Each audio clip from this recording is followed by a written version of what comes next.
Selamat datang di Siboin, siaran belajar online, interaktif dan menyenangkan. Halo anak-anak hebat, apa kabar? Semoga kalian selalu sehat ya. Bertemu lagi dengan Bu Nur Anissa pada pelajaran PKN. Sebelum kita mulai pelajaran, mari kita berdoa untuk bersyukur pada Tuhan bahwa kita masih diberi kesehatan dan kesempatan untuk belajar hari ini, serta untuk memohon agar ilmu yang kita dapatkan berguna untuk kehidupan kita. Berdoa mulai. Berdoa selesai. Anak-anakku sayang, coba lihat gambar yang ada di layar. Gambar apa itu? Itu adalah gambar Presiden Joko Widodo menyampaikan pidato dalam rangka penyampaian rancangan undang-undang tentang anggaran pendapatan belanja negara di Kompleks Parlemen Senayan, Jakarta. Kalian tahu nggak kenapa Bu Anissa menampilkan gambar tersebut?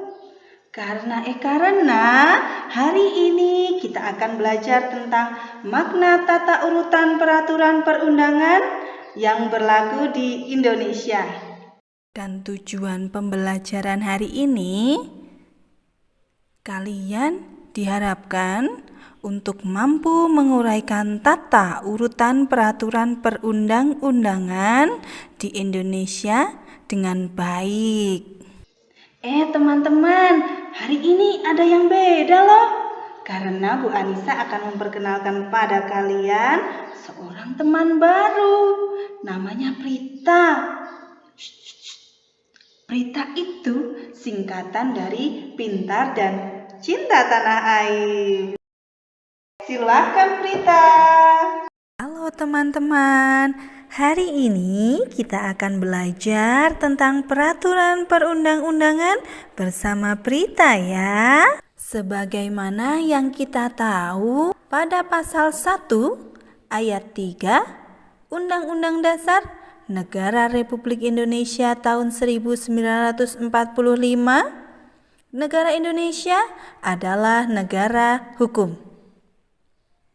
Oleh karena itu, segala aspek, misal dalam kehidupan bermasyarakat, berbangsa, dan bernegara, harus berdasarkan hukum yang sesuai dengan sistem hukum nasional. Sistem hukum nasional adalah hukum yang berlaku di Indonesia dengan semua elemennya yang saling menunjang satu dengan yang lain dalam rangka mengantisipasi dan mengatasi permasalahan yang timbul dalam kehidupan bermasyarakat, berbangsa, dan bernegara berdasarkan Pancasila dan Undang-Undang Dasar Negara Republik Indonesia tahun 1945. Sekarang kita cari tahu dulu yuk, apa itu peraturan perundang-undangan. Berdasarkan Undang-Undang Nomor 12 Tahun 2011, peraturan perundangan adalah peraturan tertulis yang memuat norma hukum, mengikat secara umum, dibentuk atau ditetapkan oleh lembaga negara atau pejabat yang berwenang, melalui prosedur yang ditetapkan dalam peraturan perundang-undangan. Sebelum kita masuk ke materi tentang tata urutan peraturan perundangan, ada beberapa asas atau prinsip yang berlaku dalam hukum yang harus teman-teman tahu. Yang pertama adalah dasar peraturan perundang-undangan selalu peraturan perundang-undangan. Yang kedua, hanya peraturan perundangan tertentu saja yang dapat dijadikan landasan yuridis. Asas yang ketiga, peraturan perundang-undangan yang masih berlaku hanya dapat dihapus, dicabut, atau diubah oleh peraturan perundang-undangan yang sederajat atau lebih tinggi. Asas yang keempat adalah lex posterior derogat legi priori, atau artinya peraturan perundangan yang baru mengesampingkan peraturan perundangan yang lama. Asas yang kelima, lex superior derogat legi inferiori, artinya peraturan perundangan yang lebih tinggi mengesampingkan peraturan perundangan yang lebih rendah. Asas keenam adalah lex speciali derogat legi generali, atau peraturan perundangan yang bersifat khusus mengesampingkan peraturan perundangan yang bersifat umum. Asas yang terakhir adalah setiap jenis peraturan perundang-undangan memiliki materi yang berbeda. Di layar yang teman-teman lihat, terdapat piramida yang berisi tentang hierarki tata urutan peraturan perundang-undangan yang berlaku di Indonesia. Berdasarkan ketetapan MPR nomor 3 /MPR /2000, berada di puncak piramida tersebut adalah Undang-Undang Dasar Negara Republik Indonesia tahun 1945 sebagai hukum dasar yang tertulis. Urutan kedua adalah ketetapan MPR yang biasa disingkat dengan TAP MPR. Urutan selanjutnya adalah undang-undang dan atau peraturan pemerintah pengganti undang-undang yang biasa ditulis dengan Perpu. Urutan keempat yakni peraturan pemerintah. Posisi kelima ditempati oleh keputusan presiden. Dan posisi keenam adalah untuk perda, yakni peraturan daerah, baik peraturan provinsi maupun kabupaten. Teman-teman, urutan ini tidak boleh dibolak-balik loh. Makanya Prita akan memberikan sedikit bocoran agar teman-teman dapat mengingat dengan mudah urutannya, yakni utang, permen, denda. Lucu ya? Kepanjangannya adalah untuk Undang-Undang Dasar Negara Republik Indonesia tahun 1945. T-nya untuk ketetapan MPR, Eng-nya untuk undang-undang atau perpu, permennya untuk peraturan pemerintah, D-nya untuk keputusan presiden, ODA untuk peraturan daerah. Kita bahas satu persatu yuk. Dimulai dari Undang-Undang Dasar Negara Republik Indonesia tahun 1945 ya. Sebagai hukum dasar, Undang-Undang Dasar Negara Republik Indonesia boleh diubah kok. Hal ini sebagai jawaban atas tuntutan reformasi dalam sistem pemerintahan di Indonesia. Tata cara perubahan undang-undang seperti ini nih teman-teman. Pertama, yang dirubah adalah pasal-pasalnya saja. Karena pembukaan Undang-Undang Dasar tidak boleh diubah loh. Kemudian diusulkan oleh minimal sepertiga jumlah anggota MPR. Kemudian saat disidangkan dihadiri oleh minimal 2/3 dari anggota MPR. Dan setelah sidang harus disetujui minimal oleh 50% tambah 1 anggota MPR. Perubahan ini dilakukan dengan cara menambah pasal perubahan tanpa menghilangkan pasal sebelumnya. Dan yang perlu kalian ketahui bahwa sampai saat ini Undang-Undang Dasar Negara Republik Indonesia tahun 1945 telah mengalami 4 kali amandemen. Penjelasan selanjutnya adalah tentang ketetapan MPR.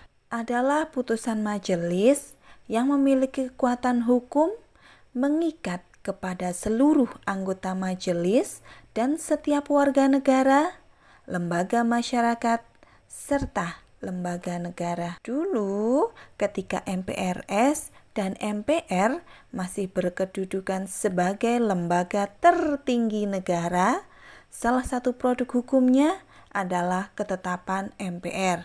Namun, pasca perubahan Undang-Undang Dasar, MPR tidak lagi memiliki kewenangan membuat ketetapan yang bersifat regeling atau pengaturan. Terdapat beberapa ketetapan MPR yang sampai saat ini masih berlaku. Sekarang kita ke pengertian undang-undang ya, yakni peraturan perundangan yang dibentuk oleh DPR dengan persetujuan bersama Presiden. DPR maupun Presiden memiliki kewenangan untuk mengajukan rancangan undang-undang, maka seperti inilah proses pembentukan undang-undang. DPR dan Presiden akan duduk bersama untuk membahas rancangan undang-undang. Jika pada saat sidang RUU tersebut disetujui, maka akan disahkan menjadi undang-undang.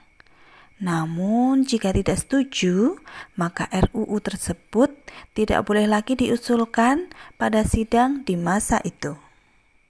Di samping undang-undang, ada peraturan yang sederajat, yakni peraturan pemerintah pengganti undang-undang, yang memiliki pengertian peraturan yang ditetapkan oleh Presiden dalam hal ihwal kegentingan yang memaksa. Apa itu kegentingan yang memaksa? Adalah suatu keadaan yang mengharuskan Presiden untuk segera mengambil keputusan dan bersifat sangat amat darurat. Bagaimana proses pembentukan Perpu? Pertama, Presiden mengeluarkan Perpu sebagai upaya mengatasi keadaan yang genting. Kemudian, rancangan Perpu diajukan dalam sidang bersama dengan DPR. Jika DPR menyetujui, maka Perpu disahkan sebagai undang-undang. Namun, jika tidak disetujui oleh DPR, maka Perpu harus dicabut. Sekarang kita akan membahas tentang peraturan pemerintah, yakni peraturan yang ditetapkan oleh Presiden untuk melaksanakan undang-undang sebagaimana mestinya. Proses pembentukannya adalah sebagai berikut. Rancangan peraturan pemerintah disiapkan oleh kementerian dan atau lembaga pemerintah bukan kementerian sesuai dengan bidang tugasnya. Kemudian pada tahap penyusunan dengan membentuk panitia.